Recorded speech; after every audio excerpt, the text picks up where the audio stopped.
Hello, welcome back to the little castle. Chaucer and I are delighted to see you again.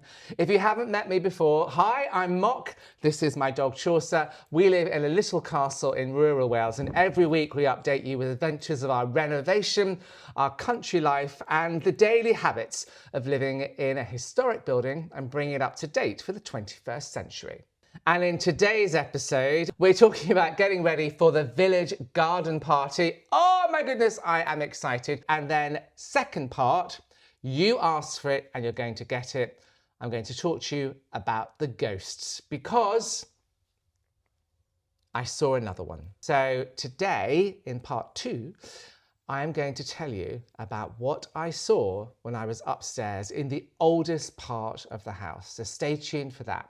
But for now, let's go into the garden and get ready for the village garden party. Hurrah! Come on, Chaucer, let's go. My goodness, we are dying of a heat wave down here. We've had a weather warning in Wales, which is absolutely unheard of. So Chaucer and I are baking, hence unshaven, in a t-shirt. But I am getting the garden ready because we are hosting the village garden party this Sunday. It's actually a big picnic. We've asked people to bring their own picnic and to hang out here in our garden. But you can hear some noise in the background because we are doing lots and lots of preparation as we get the garden ready. So let me take you on a little tour of the garden and show you all the work we're doing. Come on, Chaucer, let's go for a little walk. Yay. Everything is being extra specially watered because it's dry as a bone, and I have to say, it's looking rather lovely. These flower beds actually weren't here when we moved in. I put them in 2 years ago and I'm really pleased. I'm hoping that these lilies will come out in time for the weekend. Look at my 2 dogs there, Oscar and Lucinda. Lucinda's the baby, the puppy.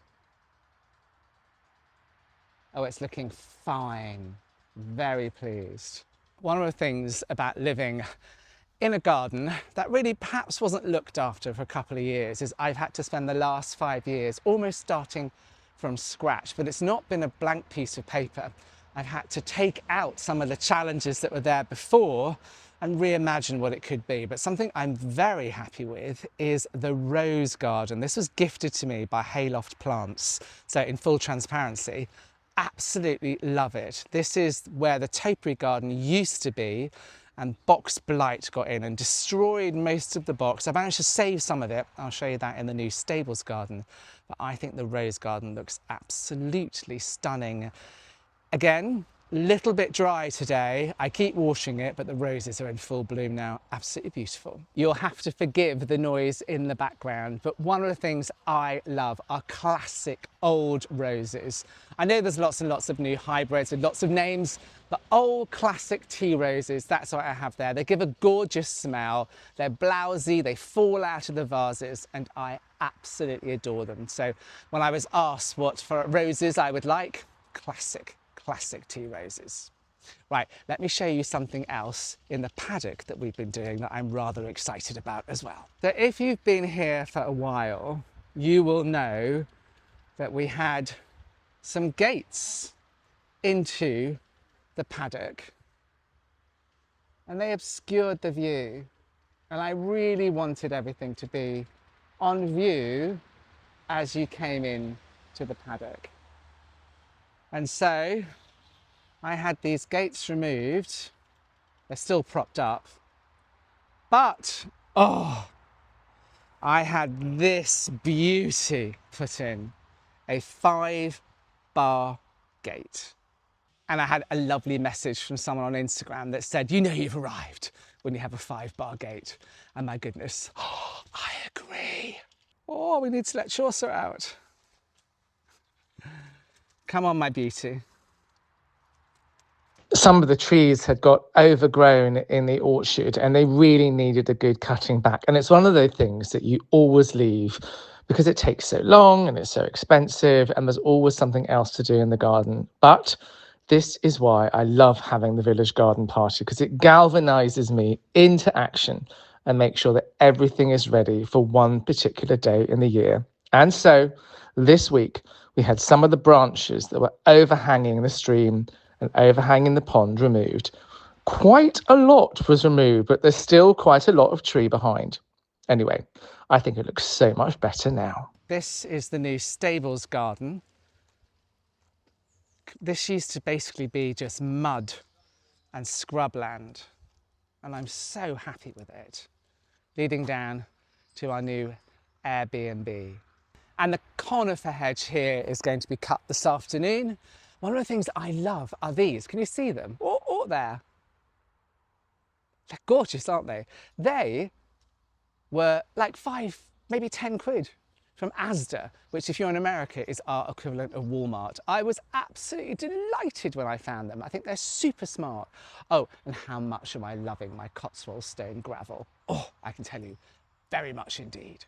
You may recall that a couple of weeks ago in one of my videos, I shared that I was planting a wildflower meadow. Well, I'm really pleased to say that that is starting to come out. Okay, it's not fully there yet, and we had to dig it up a couple of times for when we were putting the drainage in for the Airbnb. But look, it's started. It's started. I'm really pleased. Again, that was just mudland before. And now I think when it grows up, it's going to be a beautiful carpet of colour. More watering.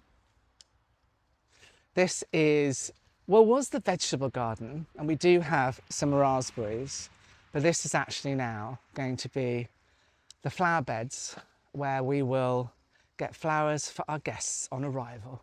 I am so excited about the village garden party, and we're going to play games in the paddock. So I've been setting up my croquet set. My favourite book in the whole world is Alice in Wonderland, and I think it's Alice in Wonderland where she plays croquet with the Queen of Hearts, and they use flamingos. I'm not using flamingos, I'm definitely using my croquet bat here. I've ordered some new goal posts because they've got rather destroyed over the last year, but we also have other games, look. We're going to have a massive, look at that, a giant bowling set. Very excited by that. And then we have, basically it's Connect 4, but I'm not allowed to call it Connect 4. So that's going to be fun as well. And then a wooden ring toss game. I also have balls. The croquet set and the ball set were actually from my 50th birthday. So my husband and I hired a chateau in the south of France. No, in Normandy, which was absolutely incredible. And I had about 10 people, including my nieces, come for a couple of days, and we played croquet and boule on the lawn. And it was very Escape to the Chateau, if you know that programme, which I absolutely adore. And now I live a small fraction of their life down here, but I love a good game. Do you play games at home? Do you play board games? Do you play games in the garden? I feel that we've lost the art of play. Let me know if you play a game, and what do you play? Maybe you play croquet, and if you know the rules better than me, send me the rules. If you haven't subscribed to my channel, give me a follow. I love sharing every week little insights into my life in a little castle in rural Wales. Today I've been telling you all about getting ready for the garden party, and in a minute I'm going to talk to you about the ghost, because yes, I actually saw another one. So stay tuned. I'm going to go back inside, I'm going to have a shower, dress in something a little bit more suitable, and tell you all about the ghost. Ooh, we have come in and had a bit of a refreshment.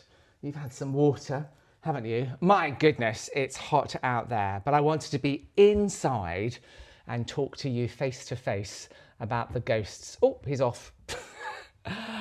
Now, I know a lot of you have asked me both here and on Instagram to give you an update on the ghosts, and I think it's about time that I did, because I saw something the other day.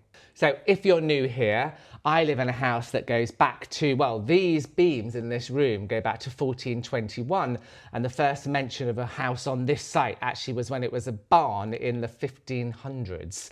It was a barn for the local stately home. It was called Cherry Orchard, and it was used to store apples and cherries. Legend has it also that the night before prisoners were executed just up the road, they were brought and they were stored in the barn, the upstairs hayloft, which is now my bedroom. Now, I never feel anything negative in the house, but I have seen things move, I have heard noises, and I have seen things on the stairs. But I've never seen anything in my bedroom, which is where the prisoners were kept the night before they were executed. So last Saturday, it was any other day, except was it really? Because something was about to change in my view of this house.